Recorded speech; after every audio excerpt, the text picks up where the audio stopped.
All right, today we're going to look at L'Hôpital's rule, which is a French name. And so you'll see a couple of various spellings on it. I spelled it with the little circumflex accent over the O, but you can also see it spelled like the word hospital in the anglicized spelling. But anyway, I digress. L'Hôpital's rule is a limit evaluation technique, and it considers fractional expressions. So we have two differentiable functions, differentiable just meaning their derivatives exist, f and g, and they're in a fraction. We're trying to evaluate a limit as x approaches 3. So let's consider that both of the points pass through the point 3, 0. So therefore, as x approaches 3, the y value for f and the y value for g approach 0. So I picked two functions that have that characteristic, and we're going to zoom in on their graphs near the point 3, 0. So there's a zoomed out graph on the left and then zoomed in on the right, and you can see that concept of local linearity that we've talked about before in the course, that as you zoom in on a function, its graph resembles its own tangent line at x equals 3. So I want to talk about how we find the equation of a tangent line for each of these functions. So to find the equation for the tangent line for f of x, that would be y minus the y value of 0 equals f prime of 3. That's going to be the slope, and we don't care what that number is, just f prime of 3 represents the slope, times x minus 3. So that's just the point slope version of the equation of the tangent line without the specific value of f prime of 3 thrown in there. So since we have y minus 0, y is equal to f prime of 3 times x minus 3.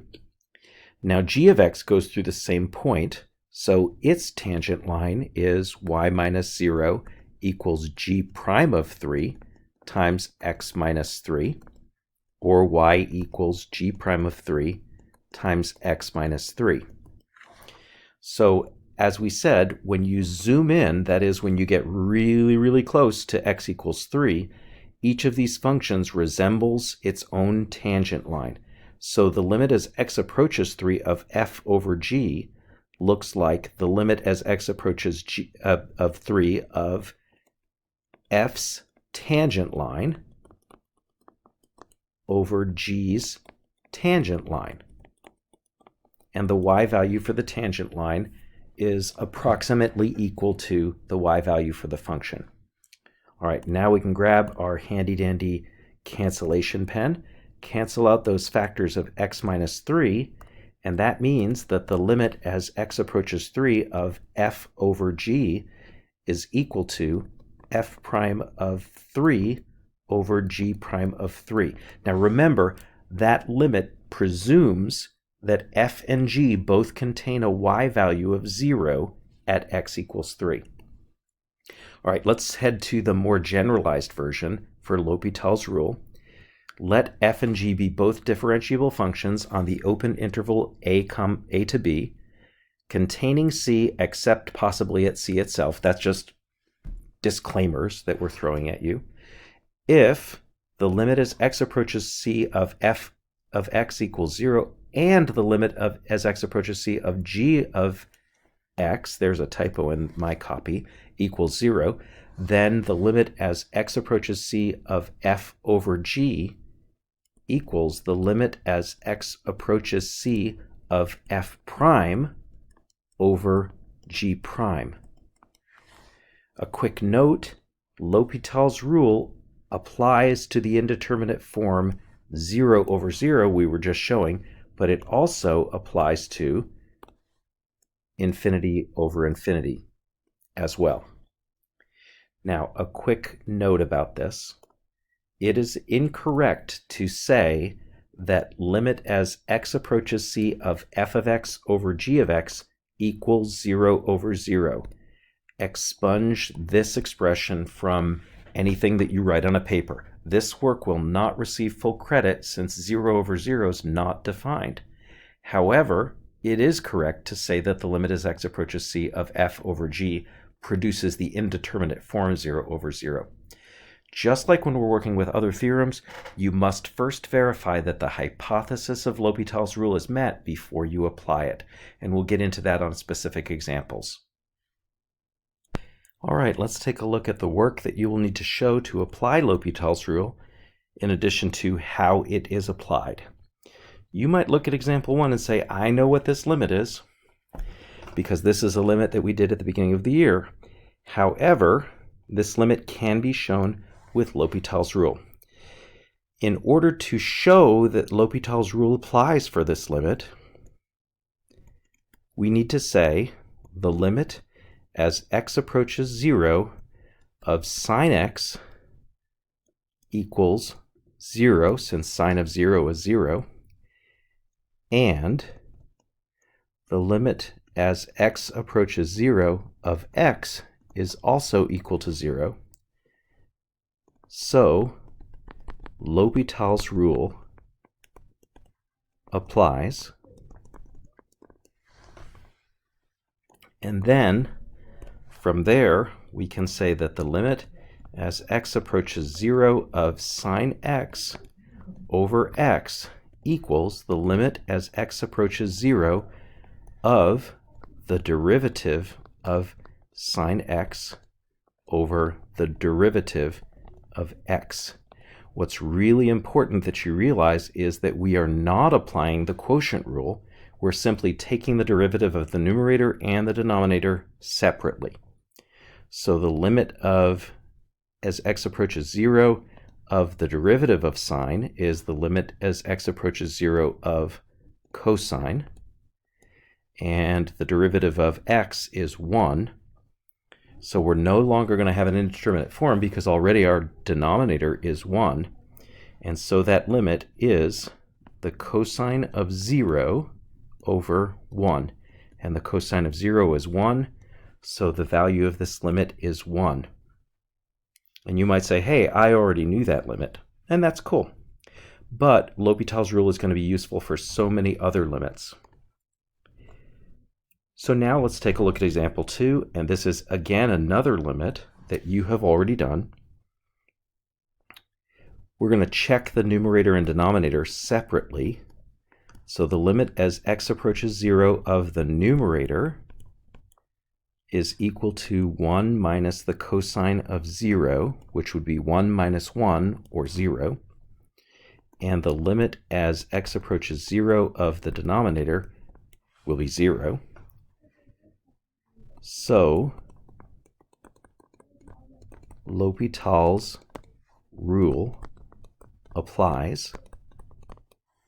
So we're verifying that this particular limit meets the hypothesis of L'Hopital's rule by saying that the numerator and the denominator both approach 0. All right, so now let's check out what we would do since after that point. So our original limit is equal to the limit of the derivative of the numerator, and you don't have to actually state the d over dx of, like we did in the previous example, so we can just go ahead and take the derivative. The derivative of negative cosine of x is positive sine, and the derivative of x is 1. And this limit is the sine of 0 over 1, and the sine of 0 is 0, so this limit is equal to 0. All right, let's take a look at a limit that we haven't yet done. The limit as x approaches 0 from the left of e to the x minus 1 over x squared. So we can show that the limit as x approaches 0 of e to the x minus 1 is equal to, I'm sorry, I wrote infinity there, but it should be a 0. So the limit as x approaches 0 of e to the x minus 1, this is just a direct substitution limit. That's going to give us e to the 0 minus 1, and e to the 0 is 1, so that's equal to 0. And the limit as x approaches 0, and these should both be left limits just so that we're doing this correctly. Limit as x approaches 0 of x squared is equal to 0. That's another direct substitution limit. So L'Hopital's rule applies. And so the limit as x approaches 0 from the left of e to the x minus 1 over x squared is equal to the limit as x approaches 0 from the left of, now let's take the derivative of the numerator, that's e to the x, and the limit of the, the derivative of the denominator would be 2x, and as x approaches 0, the limit as x approaches 0 from the left of e to the x would be e to the 0, which is 1. Limit as x approaches 0 from the left of 2x is equal to 0. Now, this is one of those 1 over 0 type limits, right? So if our denominator is going to 0, but our numerator is not, that means that your answer for the limit is some kind of infinity. Now, what kind of infinity is it?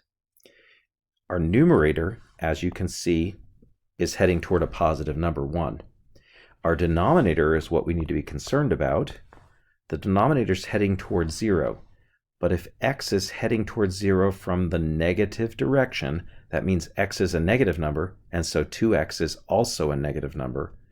So a positive number that's getting divided by 0, or getting divided by a number that's approaching 0, should be approaching negative infinity, because we verified that the denominator is approaching 0, but the denominator is a negative number as x gets close to 0 from the negative side. So negative infinity is our final result. All right, let's check out D. In D, this is again another limit that you've done before, but L'Hopital's rule gives us another method to approach this. So let's look at the limit as x approaches infinity of the numerator, x squared minus 2x. And if you think about a number getting really big, if we square it, that number is even a magnitude, an order of magnitude larger than the original number, minus 2 times the number. So x squared is getting larger quicker than 2x is. So this is headed toward positive infinity. And the limit as x approaches infinity of 3x squared plus 1 is also headed toward infinity. So this is our infinity over infinity indeterminate form. So that means that L'Hopital's rule applies. So now what that means is the limit as x approaches infinity of x squared minus 2x over 3x squared plus 1 is equal to the limit as x approaches infinity of the derivative of the numerator, 2x minus 2, over the derivative of the denominator, 6x. Now, I'm not going to write out all the steps for this one. Let's assume that this is a multiple choice question where I can get my answer in a quick and dirty way and I don't have to show all of the meeting the hypothesis steps. So what happens to 2x minus 2 when x gets really large? It heads toward infinity, and our denominator, 6x, as x gets really large, also heads toward infinity. So what that means is L'Hopital's rule applies again. So if L'Hopital's rule applies again, we can take the derivative of the numerator again, and that would be 2, over the derivative of the denominator again, which is 6. Now our numerator and denominator are not getting infinitely large. This is just the limit of a constant, 2 over 6, which is equal to 1/3. And I think we could have done that by coefficients of the leading terms from the original, right? These limits are ones that you already know how to do in other ways. All right, let's check out a couple more. This is a fun one. Limit as x approaches 0 of e to the x minus 1 plus x plus 1/2 x squared over x cubed. Let's assume again that this is a multiple choice. So we are not going to show our work in the most thorough way. So I am going to show my first step here though. Limit as x approaches 0 of the numerator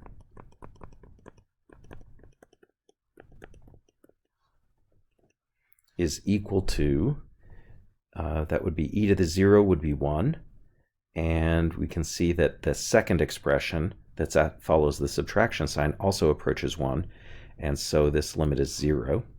And the limit as x approaches 0 of x cubed is also 0.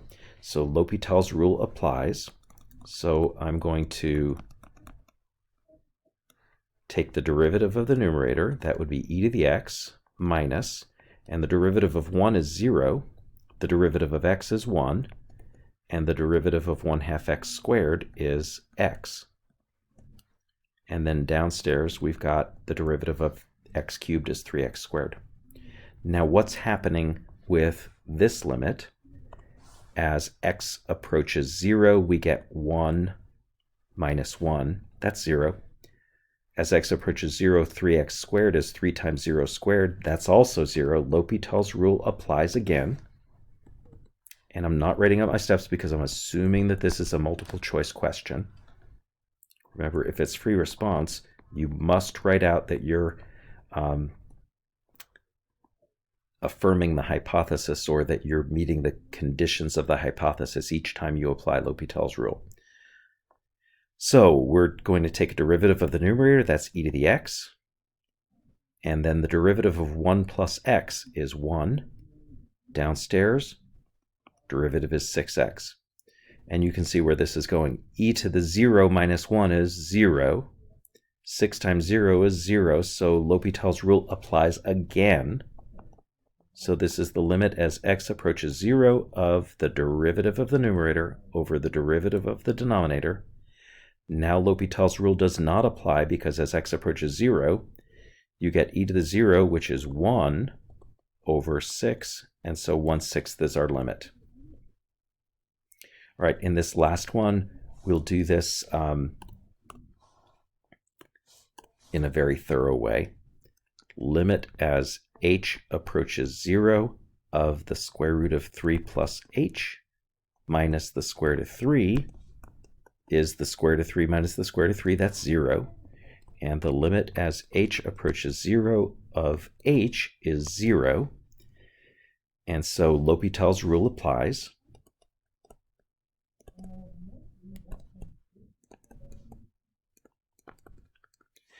And so we can say that this limit is equal to the limit as h approaches 0 of the derivative of the square root of 3 plus h. So that's in 3 plus h to the 1/2. Its derivative is 1/2 times 3 plus h to the negative 1/2 times 1 from the chain rule. So that's 1 over 2 times the square root of 3 plus h. And then the derivative of the square root of 3 is 0. Downstairs, the derivative of h is 1. So we can see that as h approaches 0, this is just going to approach 1 over 2 times the square root of 3 plus 0, or 1 over 2 times the square root of 3. And we'll talk more about the meaning of that one in class.